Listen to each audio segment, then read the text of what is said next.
닭을 잡으려고 열심히 쫓고 있었습니다. 그런데 그 닭이 하도 빨라가지고는 잡을 수가 없는 겁니다.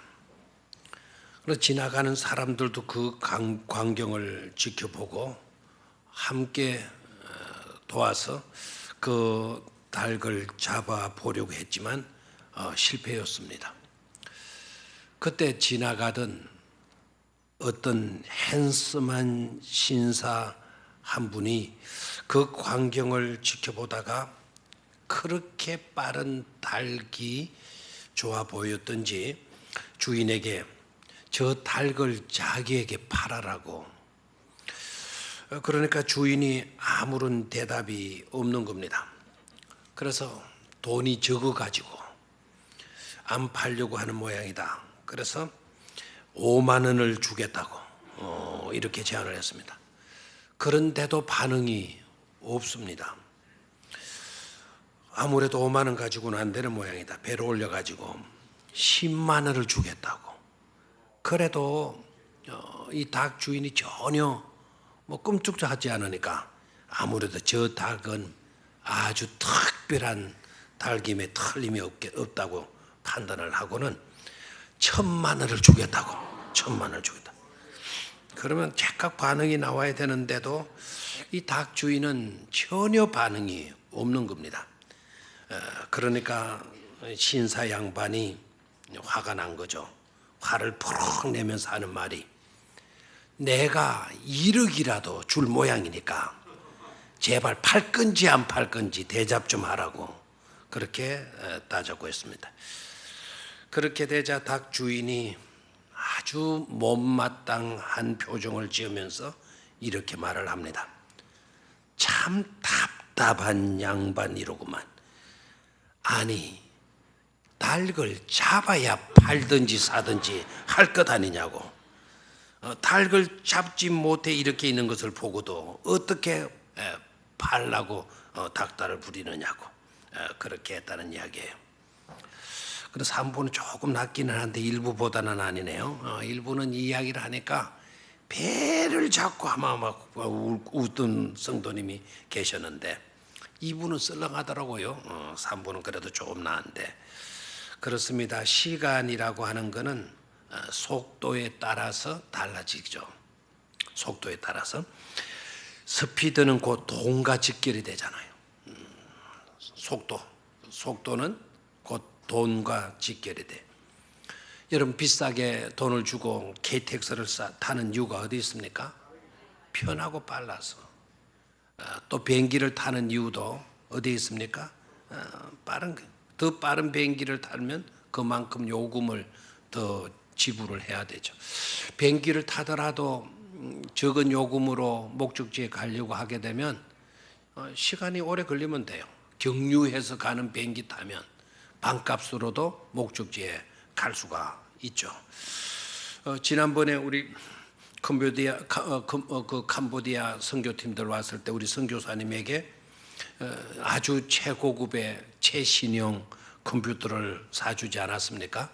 근데 어저께 전화가 오기를 어떻느냐고 물으니까 그 선교사님 하시는 이야기가, 목사님 쌩쌩 돌아갑니다. 쌩쌩 컴퓨터 속도가 얼마나 빠른지 그냥 쌩쌩 돌아갑니다. 그렇다면 그 컴퓨터는 비싸겠어요? 싸겠어요? 비싸죠. 속도는 곧 요금과 그 돈과 직결되기 때문에 그렇죠. 빨리 달릴 수 있는 자동차가 비싼 것 아닙니까? 시간은 속도에 의해서 좌우되고 속도는 물질과 돈과 직결이 되어지는 거다라는 거예요. 그런데 그런 시간이 나무에 쌓이게 되면, 나무에 차곡차곡 시간이 쌓이게 되면 나이테가 되고, 생각이라는 것에 시간이 쌓이게 되면 추억이 되고, 그리고 동네나 어떤 마을에 시간이 쌓이게 되면 아름다운 풍경이 된다라고 하는 말이 있습니다. 풍경이 된다라는. 저는 풍경이라고 하는 이 단어가 참 좋습니다. 다른 말들도 있어요. 경치라든지 경관이라든지 뭐 이런 단어들이 있지만 풍경이라고 하는 단어가 더 좋아요. 어감이 훨씬 더 좋기 때문에 풍경이라는 단어가 마음이 들어요. 이맘때쯤이면 생각나는 동료가 있죠. 풍경을 아주 아름답게 그린 동료, 1980년대인가 막 그쯤 만들어진 걸로 알고 있는데 아마 여러분들도 잘 아시리라 생각을 해요. 노을이라고 하는 동료, 이맘때 부르면 참 정감이 넘치는 그런 동료가 되어지죠. 한번 가사를 볼까요? 가사. 바람이 머물다 간 들판에 모락모락 피어나는 저녁 연기, 색동옷 갈아입은 가을 언덕에 빨갛게 노을이 타고 있어요. 벌써 저 가사를 읽어가는 것인데 그림이 그려지죠. 풍경이 그려지지 않습니까? 허수아비 팔 벌려 웃음 짓고 초가 지붕 둥근 박 꿈꿀 때 고개 숙인 논밭의 열매 노랗게 익어만 가는 가을바람 머물다 간 들판에 모락모락 피어나는 저녁 연기, 색동옷 갈아입은 가을 언덕에 붉게 물들어 타는 저녁 노을. 풍경이 그려집니까? 정감으로 와닿죠, 그죠? 그림이 그려지죠. 머릿속에 허수아비도 보이고 누른 들판도 보이고 참새들 날아다니는 것도 보이고 마을에 모락모락 피어오르는 그런 굴뚝에 올라가는 연기. 참 그림이 그려져요. 저 한번 가사만 봐가지고 지금 내가 아는 노래인가 동료인가 잘 모를 분들이 있다 그래가지고는 한번 아이가 부르는 노래를 한번 들어보도록 하겠습니다. 그러면 아마 알 거예요. 나간 들판에 모락모락 피어나는 저녁 연기, 새똥옷 갈아입은 가을 언덕에 빨갛게 노을이 타고 있어요. 허수아비 팔 벌려 웃음 짓고 초가지 둥근 박 꿈꿀 때 고개 숙인 논밭의 열매 노랗게 익어만 가는 가을바람 머물다 간 들판에 모락모락 피어나는 저녁 연기, 새똥옷 갈아입은 가을 언덕에 붉게 물들었다 저녁 노을. 좋죠? 예. 왜 이 노래를 또 듣기까지 했을까요? 우리의 신앙생활, 여러분들의 신앙생활, 저의 신앙생활도 그랬으면 좋겠다 싶어서입니다. 아름다운 풍경 같고 한 폭의 그림과 같은 그런 신앙생활이라고 한다면 얼마나 좋겠나 싶은 겁니다. 사실 우리 주님이 머문 곳, 우리 주님의 발걸음이 닿는 곳, 그곳은 아름다운 풍경이 되었고 아름다운 한 폭의 멋있는 그림이 되었습니다. 오늘 그 풍경을 보게 되는데요. 그런데 안타깝게도 먼저 우리가 생각해야 될 것은 그러한 풍경을 탓하는 자들이 등장하고 있다는 점이에요. 그런 풍경을 깨트려요. 그런 풍경을 깨트리고 분위기를 깨트리는 그런 자들을 볼 수 있다는 겁니다. 팀 체스터라고 하는 유명한 목사님이 밥상 차리시는 예수님이라는 설교집을 냈어요. 밥상 차리시는 예수님, 밥상 차려주시는 예수님. 그 책을 보게 되면 예수님께서 이렇게 말씀하신 세 가지를 지적을 해요. 하나는 인자가 온 것은, 두 번 인자가 온 것은 이라는 말씀을 하시고, 그리고 한 번은 인자가 와서라고 하는 말씀을 하셨는데, 그 세 가지 말씀을 체스트 목사님이 지적을 하고 설명을 합니다. 그 설명이 참 색다른 설명이고 의미 있는 설명이어서 소개를 드리는데요. 첫 번째, 예수님께서 인자가 온 것은 했을 때 그 인자에 온 것은 어떤 내용의 말씀을 하시느냐. 인자가 온 것은 섬김을 받으려 함이 아니라 도리어 자기의 목숨을 많은 사람의 대속물로 주려 함이라고 마태복음 20장 28절에서 말씀을 하셔요. 저 때는 제자들에게 말씀을 하죠. 내가 온 것은 내 목숨을 많은 사람들의 무로 내주기 위해서다. 대속물로 내주기 위해서 내가 왔다. 내가 온, 인자가 온 목적은 바로 이것이다. 두 번째, 예수님께서 인자가 온 것은 이라고 말씀하신 곳은 삭개오의 집에서였습니다. 삭개오 집에서 예수님이 말씀을 하시는데, 인자가 온 것은 잃어버린 자를 찾아 뭐하려 함이다? 구원하려 함이라고 누가복음 19장 10절에서 말씀을 합니다. 내가 온 목적이 어디에 있는 줄 아냐? 인자가 온 목적, 인자가 온 것은 그 목적은 잃어버린 사람을, 너같이 잃어버린 사람을 찾아 많은 데 있다, 구원하는 데 있다. 자, 그때 인자가 온 것은 자신이 오신 목적을 밝혔습니다. 세 번째로 오늘 본문 말씀 속에서 등장하는 말인데요. 인자가 와서라는 말씀입니다. 자, 오늘 본문 말씀 몇 절에 있었습니까? 19절에 있었죠. 인자는 와서 먹고 마시매, 이렇게 되어져 있어요. 인자가 와서 먹고 마시매, 오셔서 식탁 교제를 하셨다라는 거예요. 그런데 이 체스트 목사님이 지적한 것이 바로 뭔가 하니까, 첫 번째 인자가 온 것은, 그리고 두 번째 인자가 온 것은, 인자가 오신 목적, 그 목적이 바로 먹고 마시는 식탁 교제로 이루어졌다라는 거예요. 주님이 오신, 인자가 오신 목적이 바로 뭐였나요? 대속물로 주시기 위해서, 그리고 또 하나는 잃은 자를 찾기 위해서였는데, 그것이 세 번째 인자가 와서 먹고 마시는 그 일로 이루어졌다. 즉 식탁 교제로 이루어진 것을 말씀한다라고 체스트 목사님이 지적을 했어요. 그게 의미가 있는 겁니다. 즉 인류를 구원하시는 대속의 그 엄청난 일들이 식탁 교제에서 이루어졌다라는 거예요. 그리고 막 먹고 마시는 그 식탁에서, 식탁을 통해서 잃어버린 자를 마시게 되어진 것이라고요?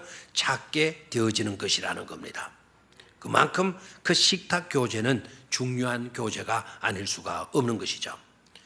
그런데 문제가 바로 뭡니까? 그 식탁의 자리가 누구와 함께하는 자리였죠? 고위 고관직에 있는, 아주 거룩하게 살고 있는, 참 경건하게 사는 그런 자들이 아니고 어떤 자들이었죠? 세리였고 창기들이었고 죄인들이었죠. 그들과 함께하는 식탁이었다는 사실입니다. 그들의 행실 때문에 같이 해서는 안 된다고 율법의 규정이 되어져 있어요. 죄에 오염이 된다. 그들의 사상에 물들게 될 수가 있다. 그러니까 그들과는 가까이 하지 말라는 것이에요. 그래서 그 누구도 가까이 하기를 꺼려했고 하지 않았었는데, 그런데 우리 주님께서는 오셔서 그들과 함께 김치도 찢어 놓으면서 식사를 하시고 된장찌개를 함께 드시면서 식탁 교제를 하셔요. 자, 여러분 한 폭의 그림을 그려보시기를 바라요. 죄인들과 함께, 세리와 함께, 창기들과 함께, 그리고 죄인들과 함께 밥상을 차려 놓으시고 그 밥상에 앉으셔서 함께 똑같은 밥에 똑같은 반찬에 음식을 드시는 그림을 한번 그려보시기를 바라요. 한 폭의 그림이에요. 그런데 그 그림 때문에, 그 일 때문에 예수님은 사람들에게 비방을 당하지 않습니까? 예수님이 네가 잘못된 거다, 네가 그릇되게 행동한 거다, 너는 먹기를 탐하고 포도주를 즐기는 사람이라고. 먹는 것을 밝히고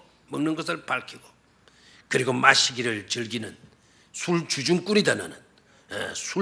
얼마나 술을 좋아했길래 저 하류 계층에 있는 사람들과 함께 술상을 차려놓고 밥상을 차려놓고 밥을 먹느냐고 이렇게 비방을 했죠. 심지어 그 비방은 비방으로 끝이지 않고 그 일 때문에 예수님을 죽이려고까지도 합니다. 그 아름다운 풍경을 보고도 그들은 절대로 아름다운 풍경이라 생각하지 않습니다. 한 폭의 그림과 같은 은혜로운 그와 같은 그림이 아닐 수 없는데 이들은 그것을 못마땅하게 합니다. 이유가 뭘까요? 저는 두 가지 이유가 있다고 봐요. 하나는 왜 그들은 그 아름다운 풍경을 보고 탓하고 있나? 그들이 무지했기 때문이다라는 거예요. 어떤 무지냐? 식탁 교제가 갖는 중요한 의미를 몰랐기 때문이다라는 거예요. 식탁 교제가 갖는 중요한 의미를 몰랐기 때문이다. 다시 말하면 예수님은 그 식탁 교제를 통해서 뭐 했다 그랬습니까? 자기를 뭐로 내놓는 거죠? 대속물로. 그리고 또 하나는 잃은 자를 찾는 일이라고 말하잖아요. 그럼 그 식탁 속에서 뭐가 이루어지죠? 내가 네 죗값을 내가 이렇게 치러주는 거다. 잃어버린 너를 내가 찾아서 많은 일이다. 구원하는 일이다. 아멘입니까?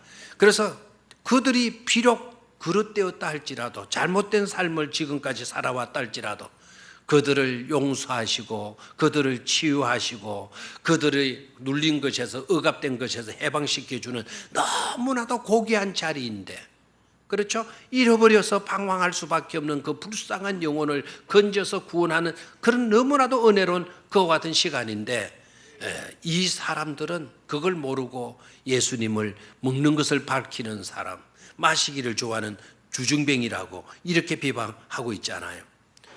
또 한 가지 이유는 바로 뭘까요? 그런 세리와 그런 창기와 그런 죄인들이 자기가 아니라는 생각 때문에 그러하죠. 내가 아니다. 나는 저런 부류의 사람이 아니다.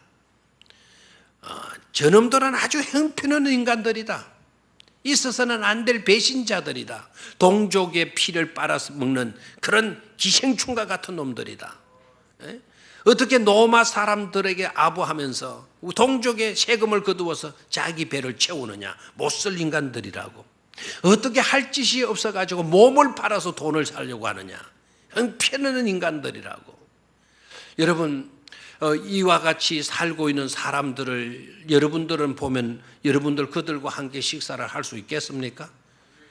배신자들하고 식사, 그 몸을 팔아서 돈을 챙기려고 하는 그런 사람들과 함께 식사를 할 수가 있겠습니까? 죄인들 뭐 정가본들 하고 몸에 문신을 막 시커멓게 들이는 그런 인간들하고 같이 앉아가지고 식사를 할 수가 있겠습니까? 근데 우리 주님은 그렇게 하셨어요. 근데 남들은 그렇게 하면 안 된다고 생각을 해요. 왜요? 그런 인간은 나는 아니라는 거예요. 우리는 그런 인간과는 다르다는 생각 때문에 이들은 배척을 하는 거예요. 그걸 비방하고 그것을 못마땅히 여기게 되는 거죠. 여러분, 사실 세리가 누구입니까? 창기가 누구입니까? 죄인들이 누구입니까? 우리는 아닙니까? 우리와 상관이 없는 겁니까? 우리도 주일보다 돈 버는 일에 매료하는 경우가 많죠. 예배를 죽 먹듯이, 죽은 깨야죠. 예배를 라면도 깨야죠. 예배를 뭐같이 먹으면서 빼먹으면서 돈에 빠지고 직장에 빠지고 놀러 가는데 빠지고 하는 경우들 있잖아요. 우리들은 왜입니까? 그 죄인들이 우리는 아닙니까? 나는 죄인이 아니라는 생각 때문에, 나는 창기가 아니라는 생각 때문에, 나는 세리가 아니라는 생각 때문에 그들과 함께 식사하는 예수를 오히려 비방하는 거예요. 그 아름다운 풍경을 오히려 흐트러뜨리고 탓하고 있는 것을 보게 돼요. 만약에 거기에 앉아있는 세리가 우리 아버지라면 어떻게 합니까? 거기에 앉아있는 창기가 내 여동생이라면 어떻게 할 겁니까? 혹시나 우리의 어머님이 하도 어려운 시절 일제 압제 밑에 있다가 위안부가 되어 끌려가가지고 위안부가 되어졌다. 어떡할 겁니까? 나라면 어떡할 겁니까? 내가 창기이고 내가 세리이고 내가 죄인이라면 어떡할 겁니까? 예외입니까? 나는 아닙니까? 우리는 아닌 겁니까? 성경은 분명히 말씀하고 있어요. 의인은 없나니 한 사람도 없느니라. 그렇다면 그 식탁에 우리 주님이 함께 그들과 함께 앉아서 김치 찢어 놓고 그리고 된장찌개 끓여서 그것을 떠 잡수시는 그런 광경이 남의 그림이 아니고 남의 광경이 아니고 우리들의 그림 아닙니까? 우리들과 함께 하시는 예수 그리스도의 모습 아닌 것입니까? 그렇다면 그 그림은 너무나도 아름다운 풍경을 가진 그런 그림이 아닐 수가 없는 줄로 믿습니다. 내 가족이라는 생각을 가져봐요. 그리고 나라는 의식을 가져봐요. 그리고 그 자리가 바로 우리 주님이 살리는 길이고 용서하시는 길이고 해방하는 길이고 대속의 길이라고 한다면 그 그림은 너무나도 귀한 그림이 아닐 수가 없는 줄로 믿습니다. 저와 여러분들은 살아도 결코 그와 같은 삶을 살아서는 안 될 줄로 믿습니다. 그 아름다운 풍경이 있는 그림을 왜 탓하고 있는 것입니까?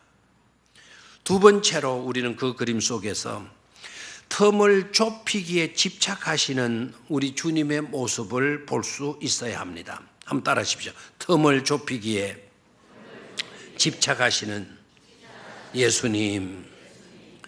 사람들은 누구나 할 것 없이 자기 기준, 자기 중심으로 생각을 하고 행동을 합니다. 어떤 똑같은 것을 보았다 하더라도 자기의 관점에서 보고 해석합니다. 그리고 판단합니다. 무엇이든지 판단을 하도 자신에게 유리한가 불리한가를 따지면서 판단합니다. 유불리함을 따지면서 판단을 해요. 그리고 자신에게 유리하면 행동하고 불리하게 되면 틀렸다 그러고 불리하게 되면 내몰라라 해버립니다. 모두가 다 그렇게 살아가요. 그러다 보니까 틈이 생기는 거예요. 나는 나대로, 너는 너대로, 내 중심으로 살고 너는 너 중심으로 살고 하다 보니까 갭이 생기게 되어지는 것이죠. 그런데 오늘 본문 속에서 보게 되면 참으로 아이러니하게도 우리 주님은 아니었다라는 거예요. 우리 주님의 삶을 들여다보면 정반대의 삶을 사시고 계시는 것을 볼 수가 있습니다. 우리 주님께서 체리들과 함께 창기들과 함께 죄인들과 함께 식사하신다고 해서 우리 주님에게 유리한 게 있습니까? 오히려 우리 주님에게는 유리하기보다는 불리하지 않습니까? 수많은 사람들이 손가락질하고 비방을 하니까요. 그렇죠? 어떻게 보게 되면 체면 구기는 일 아니겠습니까?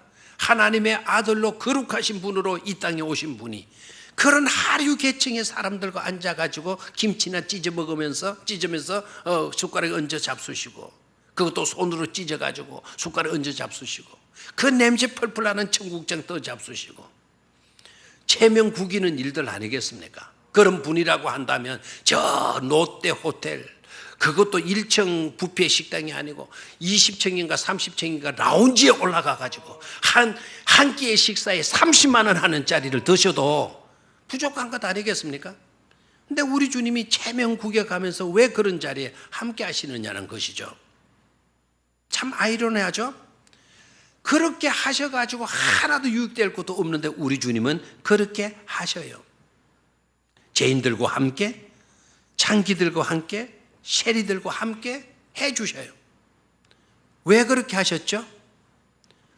죄인과 하나님과의 거리를 좁혀 놓기 위함인 줄로 믿습니다.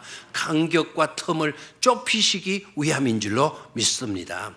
우리 주님은 그와 같이 행동하시는 그것을 통해서 우리가 알 수 있는 게 바로 뭐죠? 주님은 주님 중심, 나 중심으로 사신 분이 아니고 우리 주님은 너 중심, 너의 유익을 위해서 사신 분이심을 우리에게 나타내 보여주신 것인 줄로 믿습니다. 나 좋으라고 식사하시는 것이 아니고 너 좋아라고, 나의 유익을 위해서가 아니고 너의 유익을 구해주기 위해서, 너의 유익을 채워주기 위해서 우리 주님께서 그런 식탁에 함께 하시고 계신 줄로 믿습니다. 근데 그런 간격을 그것도 모르고 사람들은 비방하죠. 뭐 때문에 저런 자들과 식사를 하느냐고, 뭐 때문에 저런 자들을 좋아하느냐고, 정말 바보라고 손가락질을 하죠. 우리 주님께서 그런 자들을 향해서 뭐라고 말씀하실까 생각해 보았어요. 왜 뭐 때문에 저런 자들을 좋아하고 저런 자들과 함께 식사를 하느냐고. 우리 주님은 그렇게 비방하는 자들에게 이렇게 말씀하시는 것 같아요. 그런 소리 하지 마라. 나에게 있어서는 그들이 최고란다. 나는 그들을 위해서 왔고 그들은 나를 필요로 한단다. 나 아니면 그들을 돌보아 줄 수 있는 자가 없기 때문이야. 아멘입니까? 주님께서 성경은 이렇게 말씀하죠. 건강한 자에게는 의인이 쓸데없고 병든 자에게라야 의원이 필요한 것처럼 인자는 건강한 자 의인을 부르러 온 것이 아니고 인자는 누구를 위해서 구원하러 하기 위해서 오셨다? 죄인을 구원하러 하기 위해서 오셨느니라 말씀을 하셨잖아요. 우리 주님은 철저하게 차별을 없애신 분이셔요. 텀을 좁혀주시기 위해서 이 땅에 오신 분이셔요. 그게 바로 십자가 아니겠습니까? 오늘 주님께서 죄인들과 함께 식탁을 나누는 그 광경은 바로 십자가의 정신을 그리고 있는 아름다운 풍경이 되어지는 줄로 믿습니다. 마지막 세 번째로, 그렇다면 그 사건 속에서, 그 현장 속에서 차례를 기다리는 사람을 우리는 볼 수 있어야 합니다. 그 차례를 기다리는 사람이 바로 저와 여러분들이어야 된다라는 거예요. 주님은 이런 자를 찾아주시기 위해서 오셨고 자기 목숨을 대속물로 내어주시기 위해서 이 땅에 오셨잖아요. 분명히 그 일을 위해서 오셔서 그 죄인들의 자리에 함께 앉으셔서 식사를 나누시고 계십니다. 우리 주님의 오신 것은 그것을 위해서 오신 것으로만 끝날 수 없다라는 거예요. 거기서 끝나는 것이 아닙니다. 어디까지 이어지는 것이냐? 저와 여러분들이 가서 우리 주님과 함께 우리 주님처럼 아름다운 풍경이 있는 그림을 그리는데, 그런 풍경을 만드는 일까지 이어진다고 믿습니다. 우리도 가서, 그랬으니 우리도 가서 우리 주님과 같은 아름다운 풍경을 만들어야 된다라는 사실입니다. 아멘입니까? 우리 주님이 오셔서 우리 같은 사람들과 아름다운 그림을 그려주셨어요. 우리는 대속물로 인해서, 우리 주님으로 인해서 구원을 받았고 죄 용서를 받았어요. 그렇다면 우리도 가서 아름다운 그와 같은 풍경을 그릴 수 있어야 되는 것 아니겠습니까? 가되 절대로 그냥 간다고 되는 것은 아닙니다. 그렇다고 절대로 불가능한 것도 아닙니다. 딱 해답은 한 가지예요. 그냥 가서는 안 된다. 딱 한 가지, 사랑으로여야 된다라는 거죠. 그 사랑도 세상 사람들이 말하는 그런 사랑이 아닙니다. 기껏 좀 수준이 올라갔다 해서 give and take로 생각하는, 내가 너에게 주었으니 너도 나한테 당연히 이 정도 해줘야 되는 것 아니냐, 내가 받았으니 내가 또 너에게 해줘야 되는 것 아니냐, 그런 수준에 머무는 사랑 가지고는 안 된다라는 거예요. 십자가의 사랑으로 증거되어졌듯이 조건 없는 사랑, 이유를 따지지 않는 그런 사랑, 다시 말하면 초월적인 사랑을 가지고 나아갈 때, 십자가의 사랑을 품고 나아가게 될 때 그 모든 일들은 가능할 수 있다라는 거예요. 똑같은 상황을 보고도 해석을 달리하는 삶을 살아갈 수가 있다라는 사실입니다. 싫어하는 것도 좋아하게 되고 좋아하는 것도 하지 않게 되는 그런 삶으로 나아갈 수 있게 된다는 사실입니다. 누군가를 여러분 진정으로 사랑해 보았습니까? 진정으로 사랑해 보니 어떻습니까? 내 하고 싶은 대로 다 하게 되는 사랑입니까? 절대로 진정한 사랑은 그런 사랑이 아닙니다. 진정한 사랑은 사랑을 하다 보니 내가 하고 싶은 것도 하지 않게 되는 것이었고, 내가 하지 않는 것도 사랑하다 보니 하게 되어지는 것, 그것이 바로 진정한 사랑이 아니고 무엇이겠습니까? 청년과 아가씨가 만났어요. 둘이가 만나서 카페에서 커피를 주문합니다. 남자는 아이스 커피를 주문을 하고는 이유를 설명을 합니다. 나는 열이 많은 사람이라서 겨울에도 뜨거운 것을 먹지 못해요. 겨울에도 언제나 차디찬 것을 찾아서 주문해서 먹지요. 그러니까 옆에 앉았던, 마주보고 앉았던 아가씨가 말합니다. 저랑 좀 반대네요. 저는 여름에도 뜨거운 커피를 마시면 돼요. 왜냐하면 제 몸이 냉한 체질이거든요. 이렇게 하면서 자기는 뜨거운 커피를 사서 마십니다. 커피를 다 마시고 난 뒤에 이 청춘 남녀는 카페에서 나와서 내수토랑으로 갑니다. 남자는 내수토랑에 가서 냉면을 찾았고, 여자는 내수토랑에 가서 뜨거운 쌀국수를 찾았습니다. 묻습니다. 이 둘은 결국 어떻게 되었을까요? 너무 질문이 어렵습니까? 이 둘은 결국 어떻게 되었을까요? 헤어지게 된 거죠. 왜 그렇죠? 사랑하지 않으니까. 또 다른 청춘 남녀가 있었습니다. 이들이 만났습니다. 이들이 카페에 가서 마주 앉아서 커피를 주문합니다. 남자는 차가운 것을 좋아했고 여자는 뜨거운 것을 좋아하는 남녀였습니다. 청춘 남녀였습니다. 그런데 이 둘은 커피를 시키는데 서로의 의견을 묻습니다. 남자는 먼저 이야기를 합니다. 나는 몸이 더운 체질이어서 아이스 커피를 주문하고 싶은데 어떠세요? 그러니까 여자가 대답합니다. 저는 냉한 체질이어서 아이스 커피를 한 번도 먹어본 적이 없어요. 그러나 괜찮아요. 오늘은 마셔볼게요. 하고는 아이스 커피를 시켰어요. 난생 처음 이 아가씨는 처음 냉커피를 먹는 거예요. 근데 다 마실 수가 없고 입만 갖다가 혀만 딱 적시고 커피를 놨습니다. 커피점에서 나왔습니다. 내수토랑으로 갔습니다. 내수토랑에 가는데 우리 뭐 먹을래? 그러니까 남자가 나는 냉면을 먹고 싶은데, 그러니까 아가씨가 대답합니다. 나는 냉체질이어서 쌀국수가 좋을 것 같은데, 그러니까 남자가 그러면 쌀국수 시켜요. 그래서 몸이 뜨거운 열이 많은 이 청년이 아가씨가 시킨 막국수, 쌀국수, 뜨거운 쌀국수를 난생처럼 후후 불어가면서 먹었어요. 그러면서 하는 말, 너 때문에 한여름에 뜨거운 막국수, 쌀국수를 마시게 되어 좋았다고. 여자가 말합니다. 아까는 너 때문에 한겨울에 먹는 아이스 커피가 그렇게 맛이 있어서 좋았다고.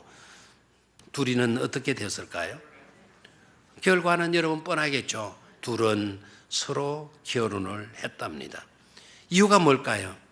서로 사랑했기 때문이라는 거예요. 내 중심으로 서지 않는 거예요. 너 중심으로. 내가 이때까지 먹어보지 않았지만 너 때문에 마셔보고 너 때문에 먹어보고 그래서 좋았다고. 사랑 때문이죠. 그런 사랑으로 가득한 기간이 이 세상에 꼭 하나밖에 없는데, 그런 사랑으로 가득한 기간은 이 세상에 하나밖에 없는데 그 기간이 바로 교회인 줄로 믿습니다. 우리가 몸담고 있는 이 교회가 그런 기간, 그런 공동체인 줄로 믿습니다. 그렇게 살아가는 것이 저와 여러분들에게 주어진 사명이고 그렇게 살아가는 것이 진정한 한 폭의 아름다운 풍경이 있는 그림을 그려가는 복된 삶이 되어질 줄로 믿습니다. 오직 사랑에, 오직 십자가의 사랑에. 우리 주님께서 부활하시고 난 뒤에 베드로를 찾아가셔서 만나십니다.